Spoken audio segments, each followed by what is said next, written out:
ایک ظالم انسان تھا، اس نے مجھے بند کر دیا، نہ باہر نکلنے دیتا، نہ کسی سے ملنے دیتا، نہ ہی گھر میں کسی سے بات کرنے دیتا۔ ایک گھر میں ایک کمرے میں بند انسان تنگ ہو جاتا ہے۔ پھر وہ مجھ پر اپنے روب ڈالنے لگا، وہ مجھے مارتا تھا، ذلیل کرتا تھا اور مجھے احساس دلاتا تھا کہ میں اس کی غلام ہوں، اور وہ نشہ بھی کرتا تھا اور میں ایک کمرے میں قید ہو کر رہ گئی۔ وہ کہتی ہے اس وقت مجھے ہر وہ چیز یاد آئی جو میں چھوڑ کر آئی تھی، اپنا گھر، اپنے بچے، اپنا شوہر جو غریب تھا لیکن میری بہت عزت کرتا تھا۔ میں سوئی رہتی تھی، میرے بچوں کو خود سنبھالتا تھا، اس کی ماں سنبھالتی تھی، میں اپنی مرضی سے سو کر اٹھتی تھی، ہر کام میں اپنی مرضی سے کرتی تھی، میرے ناز اٹھاتے تھے وہ، میری ساس اور میرا شوہر۔ اس نے مجھے کبھی دکھ نہیں دیا تھا، میں نے اپنی جنت اپنے ہاتھوں سے برباد کر دی تھی۔ پھر وہ کہتی ہے جب سب نے میرا ساتھ چھوڑ دیا، میرے اپنے بھی، میرے ماں باپ بھی، میرے بھائی بھی، جب اس شخص کے پاس گئی تو میں نے کوشش کی میں اپنے بھائیوں سے رابطہ کروں، میں یہاں سے نکلوں، میں اپنی جان چھڑواؤں، لیکن اس وقت سب کچھ میں کھو چکی تھی، کیونکہ میرے والدین نے بھی میرا ساتھ نہیں دیا اور شوہر کے پاس واپس جانے کے لائق نہیں رہی تھی۔ تب صرف میرے پاس ایک راستہ تھا، وہ تھا اللہ کا۔ میں نے استغفار کرنا شروع کی، میں نے اللہ کو پکارا، میں سجدے میں گر جاتی اور اتنا روتی تھی کہ میں کہتی تھی یا اللہ، اگر دنیا نے چھوڑ دیا ہے تو تو ہے نا، تو مجھے معاف کر دے، کیونکہ تو ہے ہی معاف کرنے والی ذات۔ میں کہتی تھی میں سجدے سے تب تک نہیں اٹھوں گی جب تک تو مجھے معاف نہ کر دے۔ میں چیخ چیخ کر روتی تھی، بچوں کی طرح، دیوانوں کی طرح، سجدوں میں گر گر کر، میرا دل ٹوٹ چکا تھا۔ پھر وہ کہتی ہیں ایک رات میں اسی حالت میں رو کر سو گئی، میں نے خواب دیکھا، کسی نے مجھے پکارا، اے امت محمد، سامنے دیکھو، روضہ رسول ہے، بس تمہارے اور اس کے درمیان ایک گہری کھائی ہے، اسے پار کرو۔ وہ کہتی ہے میں نے اس کھائی میں جھانکا، وہاں لوگ لٹکے ہوئے تھے، یعنی وہ لوگ اسے محسوس ہوئے جو وہ پار کرنا چاہتے تھے۔ کچھ لوگ پار کر گئے، کچھ لوگ وہاں کھائی میں گر گئے، جو سفید کپڑوں میں لٹکے ہوئے میں نے دیکھے۔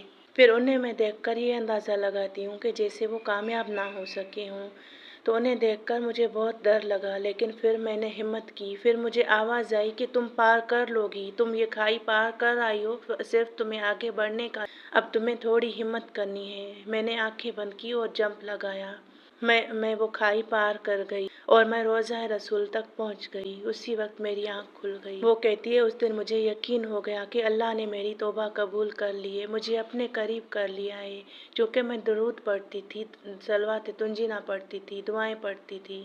اسی درود تنجینا نے مجھے نجات دلوائی، اس استغفار نے جو میں نے سجدوں میں رو کر کی تھی، جس کی میں نے تعداد نہیں دیکھی تھی، لیکن میں استغفار اس دل سے کرتی تھی جو مجھے لگتا تھا کہ اللہ پاک صرف تو سننے والا ہے اور تو سنے گا تو ہی میں سجدے سے اٹھوں گی، ورنہ میں نہیں اٹھوں گی۔ اور اسی کنڈیشن میں میں سو گئی تھی، وہاں پر مجھے نیند آ گئی تھی، تو اسی دوران یہی خواب میں نے دیکھا تھا۔ پھر وہ کہتی ہیں یہ بات میں نے اپنے اس شوہر کو بتائی جس کے پاس میں گئی تھی، اسے میں نے یہ بات بتائی تو وہ ہنسنے لگا، ہاں تمہیں خواب آتے ہیں، تم بڑی وہ ہو گئی ہو۔ پھر میں نے اپنے والدین سے رابطہ کیا، اپنے بھائیوں سے رابطہ کیا، ان سے معافیاں مانگی، انہوں نے پولیس کی مدد سے مجھے اس عذاب سے نکالا۔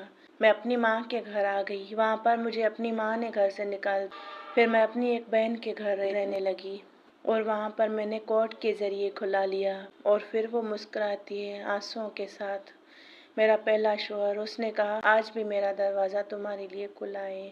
وہ کہتی ہے اب میں اپنے بچوں کے ساتھ اپنی نئی زندگی شروع کروں گی، اس بار میں اللہ کے قریب رہ کر جینا چاہتی ہوں، اب مجھے سجدوں کی لذت مل چکی ہے۔ اور اس کی آخری بات جو سیدھا دل پر لگی، جو میرے ساتھ ہوا وہ سزا نہیں تھی، وہ میرا سبق تھا، تاکہ میں اللہ کے آگے جھکنا سیکھ سکوں۔ اب میں اپنی نئی زندگی گزاروں گی نئے ماحول میں، یہاں سے دور ہم چلے جائیں گے، بس ہمیں انتظار یہ ہے کہ جو کھلا میں نے لی اس کی عدت مجھے پوری کرنی ہے، اس کے بعد ہم نئے سرے سے نکاح کریں گے اور ہم اپنی زندگی سکون سے جئیں گے۔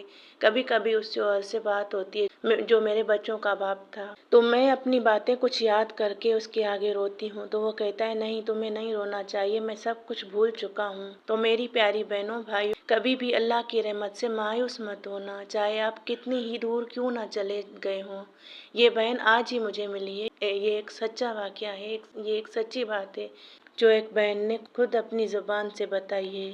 کہ کس طرح استغفار کرنا چاہیے، یہی سچا طریقہ ہے۔ لوگ تعداد بتاتے ہیں، اتنی مرتبہ کرنی ہے، اس ٹائم پر کرنی ہے، وہ بھی اثر رکھتی ہے، بالکل اس چیز میں بھی اثر ہوتا ہے، لیکن جو اثر اللہ کے آگے جھک کر سجدے میں آنسوؤں کے ساتھ مانگنا ہے، وہ ڈائریکٹ بندہ اللہ کے قریب ہوتا ہے۔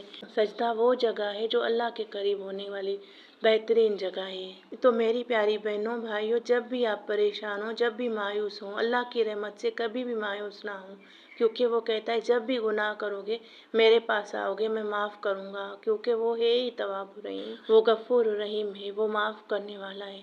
بس دیر ہم کرتے ہیں، وہ تو منتظر ہوتا ہے ہماری ایک آنسو کا، ہماری ایک توبہ کا۔ اگر یہ ویڈیو آپ کو اچھی لگی ہو تو اسے اپنوں کے ساتھ شیئر کریں، اور ویڈیو اچھی لگی ہو تو لائک کریں، اور چینل پر نئے ہیں تو چینل کو سبسکرائب کرنا نہ بھولیے۔ اللہ پاک ہم سب کی استغفار قبول فرمائے، ہم سب کی توبہ قبول فرمائے، ہم سب کو اپنے قریب کر لے، ہم سب کو اس منزل تک پہنچائے جس میں اس کی رضا ہو۔